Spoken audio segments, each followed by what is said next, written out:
రాకాలోకంకి స్వాగతం. 140 కోట్ల జనాభా ఉన్న దేశానికి అధినేత ప్రధానమంత్రి యూరోప్లోని పెద్ద పెద్ద దేశాలకు వెళితే ఒకరోజు 1.5 రోజు మాత్రమే ఉండేటటువంటి వ్యక్తి. అలాంటి నరేంద్ర మోదీ హిందూ మహాసముద్రంలో దుర్బిణి పెట్టి వెతికితే కూడా కనిపించనటువంటి చిన్న చిన్న కొన్ని ద్వీపాల సమూహమైనటువంటి ఒక దేశం. ఆ దేశం మొత్తము జనాభా 1,20,000 మంది. అంటే మన హైదరాబాదు పట్టణంలో 1వ వంతు. అలాంటి దేశానికి 3 రోజులు కేటాయించారు. 3 రోజులు ఎందుకు కేటాయించినట్టు?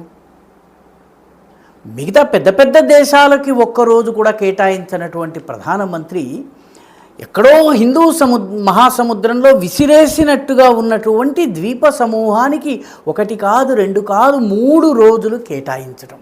దీని వెనుక ఉన్న మర్మం ఏమిటి? ప్రధానమంత్రి వెళ్ళిన దేశం పేరేంటి? ఆ దేశం పేరు సెషెల్స్. ఈ సెషెల్స్ దేశం యొక్క స్వాతంత్రం వచ్చి 50 సంవత్సరాలైన సందర్భంగా జరిగేటటువంటి కార్యక్రమంలో పాల్గొనేందుకు ప్రధానమంత్రి వెళ్తున్నారు. వాళ్ళ పార్లమెంటులో ఆయన ప్రసంగించబోతున్నారు. ఈ గౌరవం అమెరికా వంటి దేశం యొక్క దేశాధ్యక్షుడికి కూడా దక్కనిది నరేంద్ర మోదీకి దక్కుతుంది. అయినా నరేంద్ర మోదీ కేవలం గౌరవం కోసం అక్కడికి వెళ్తున్నారా? చాలామందికి సందేహం రావచ్చును, అసలు ఈ సెషెల్స్ ఎక్కడుంది? మన దేశానికి 3,500 కిలోమీటర్ల దూరంలో హిందూ మహాసముద్రంలో ఉంది. అయితే ఒక్కసారి సెషెల్స్ మ్యాప్ని చూస్తే ప్రధానమంత్రి దానికి 3 రోజులు ఎందుకు కేటాయించారో చాలా సులభంగా అర్థమైపోతుంది. ఒక్కసారి అట్లాస్ తీసి లేకపోతే సెషెల్స్కి సంబంధించిన మ్యాప్ని ఇంటర్నెట్లో కొట్టి చూడండి. చూసినట్లయితే మీరు ఆశ్చర్యపోతారు. అది చాలా కీలకమైనటువంటి ప్రాంతంలో ఉంది. అది హార్న్ ఆఫ్ ఆఫ్రికా, అంటే తూర్పు ఆఫ్రికాకి సంబంధించిన అత్యంత కీలకమైనటువంటి ప్రదేశం అది. అనేక సముద్ర సరకు రవాణా జరిగేటటువంటి పడవలు వచ్చి వెళ్ళే దారిలో ఉన్నటువంటి హార్న్ ఆఫ్ ఆఫ్రికాకి అత్యంత సమీపంలో ఉంది. అదేవిధంగా పైరసీకి కేంద్రమైనటువంటి సొమాలియాకి అతి దగ్గరగా ఉంది. కాబట్టి సముద్రంలో వచ్చి వెళ్ళే పడవల మీద ఈ సముద్రపు దొంగల దాడులు అత్యధికంగా జరుగుతాయి. కాబట్టి సెషెల్స్ తోటి దోస్తీ చేసినట్టయితే ఈ పైరసీ పైన పోరాటం చేయడం సులువవుతుంది.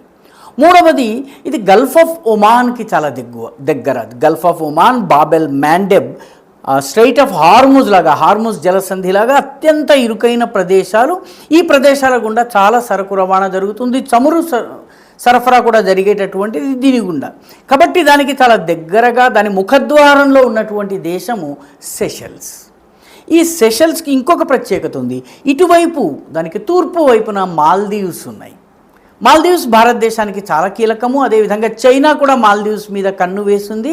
భారతదేశపు ప్రభావాన్ని తగ్గించేందుకు నిత్యం ప్రయత్నిస్తుంది. అలాగే మొజాంబిక్ ఛానల్, మడగాస్కర్కి ఆఫ్రికా ఖండానికి మధ్య ఉన్నటువంటి ఇరుకైన జలసంధి ఉంది. దాని పేరు మొజాంబిక్ ఛానల్. దానికి కూడా ఇది దగ్గర. కాబట్టి భౌగోళికంగా అత్యంత కీలక ప్రదేశంలో ఉన్నటువంటి చిన్న దేశం. కానీ ఈ దేశం పైన అన్ని దేశాల కన్నుంది. ముఖ్యంగా హిందూ మహాసముద్రంలోని ఈ ప్రాంతము, తూర్పు హిందూ మహాసముద్రం ఏదైతే ఉందో ఈ ప్రాంతం మీద ప్రపంచంలోని అన్ని ప్రధాన దేశాల కన్నుంది. అమెరికా మారిషస్కి చెందినటువంటి చాగోస్ ద్వీపాలు ఏవైతే ఉన్నాయో ఆ చాగోస్ ద్వీపాల్లో ఒక ద్వీపమైనటువంటి డియగో గార్సియాలో తన స్థావరాన్ని ఉంచింది. ఇటీవల ఇరాన్ ఈ డియగో గార్సియా పైన దాడి చేసి అమెరికాని ఆశ్చర్యపరిచింది. రెండవది, బ్రిటన్ ఇక్కడ ఉన్నటువంటి చాగోస్ ద్వీపాలు, మారిషస్కి చెందినటువంటి చాగోస్ ద్వీపాల్లో బ్రిటిష్ స్థావరం ఉంది. నిన్న దాకా అది బ్రిటిష్ ప్రభుత్వంలో అంతర్భాగంగా ఉండేది. ఆ తర్వాత ఫ్రాన్స్కి చెందినటువంటి ఫ్రెంచ్ రీయూనియన్ ఐలాండ్లో ఫ్రెంచ్ సైనిక స్థావరం ఉంది. అంటే హిందూ మహాసముద్రంలో అమెరికా, బ్రిటన్, ఫ్రాన్స్ 3 దేశాల స్థావరం ఉంది. దీనితో పాటు ఇప్పుడు చైనా కూడా ఈ రీజన్లో చాలా పెద్ద ప్లేయర్. చైనా శ్రీలంకలో ఉన్నటువంటి హంబన్ టోటాలో దాని ఇది ఉంది. అదేవిధంగా హార్న్ ఆఫ్ ఆఫ్రికాలో ఉన్నటువంటి జిబూటిలో దాని సైనిక స్థావరం ఉంది. దీనితో పాటు మాల్దీవ్స్లో ఉన్నటువంటి ఒక ద్వీపం, దాని పేరు ఫిరులు. ఈ ద్వీపంలో కూడా చైనా స్థావరం ఉంది. కాబట్టి 3 స్థావరాలు చైనాకు ఉన్నాయి. ప్రపంచంలోని 4 ప్రధాన సైనిక శక్తులు ఇక్కడ ఉన్నాయి. కాబట్టి భారతదేశం కూడా ఈ ఏరియాలో ఉండడం అవసరం. ఎందుకంటే హిందూ మహాసముద్రము భారతదేశం పేరు మీద ఉన్నటువంటి సముద్రం. ఒక దేశం పేరు మీద ఉన్న ఏకైక మహాసముద్రం హిందూ మహాసముద్రం, ఇండియన్ ఓషన్. కాబట్టి ఇక్కడ మన ప్రభావము ఉండాలి, అదేవిధంగా మన కూడా పట్టు ఉండాలి. ఇక్కడ ఉన్నటువంటి ఈ ద్వీప దేశాలన్నిటి మీద కూడా మనకి కూడాను మంచి సంబంధాలు ఉండవలసినటువంటి అవసరం ఉంది. కాబట్టి ఈ చిన్న దేశం యొక్క 50వ స్వాతంత్ర దినోత్సవంలో ప్రధానమంత్రి ముఖ్య అతిథిగా వెళ్తున్నారు. ఆయన ఈ ప్రాంతంలో మహాసాగర్ అనేటటువంటి కాన్సెప్ట్ని చిన్న చిన్న హిందూ మహాసముద్ర దేశాలన్నింటినీ కలిపి మహాసాగర్ అనేటటువంటి ఒక స్కీమ్లోకి తీసుకొస్తున్నారు. ఇంతమటుకు సాగర్ అని ఉండేది, దాని పేరు security and growth for all in the reason. ఈ హిందూ మహాసముద్రంలో ఉన్నటువంటి అన్ని దేశాల యొక్క భద్రతకు సంబంధించి, ముఖ్యంగా హిందూ మహాసముద్రంలో తన యొక్క తీరం ఉన్నటువంటి దేశాలన్నిటికీ, లిటరల్ కంట్రీస్ అంటారు, వాటన్నిటినీ కలిపి సాగర్ కాన్సెప్ట్ ఉండేది. ప్రధానమంత్రి ఇప్పుడు దాన్ని ఎక్స్టెండ్ చేసి మహాసాగర్ కాన్సెప్ట్ తీసుకొచ్చారు. మహాసాగర్ అంటే mutual and holistic adjustment of security across the reason. మొత్తం ఇండో పసిఫిక్ అంతటికి కూడా దీన్ని ఎక్స్టెండ్ చేయటం జరిగింది. ఇదివరకు కేవలం హిందూ మహాసముద్రం, ఇప్పుడు పసిఫిక్ మహాసముద్రానికి సంబంధించిన సెక్యూరిటీ పరమైన అంశాల్లో కూడా దృష్టి పెట్టేందుకు ఈ సెషల్స్కి వెళ్ళారు. కాబట్టి ఈ యాత్ర అత్యంత కీలకమైంది. మనం ఇప్పటికే ఈ సెషల్స్కి అనేక రకాలుగా సహాయ సహకారాలను అందిస్తున్నాం. ఎందుకంటే సెషల్స్ యొక్క 50 సంవత్సరాల స్వతంత్ర చరిత్రలో కేవలం ఇద్దరు భారత ప్రధానమంత్రులు వెళ్ళారు. 1970sలో ఇందిరాగాంధీ వెళ్ళింది.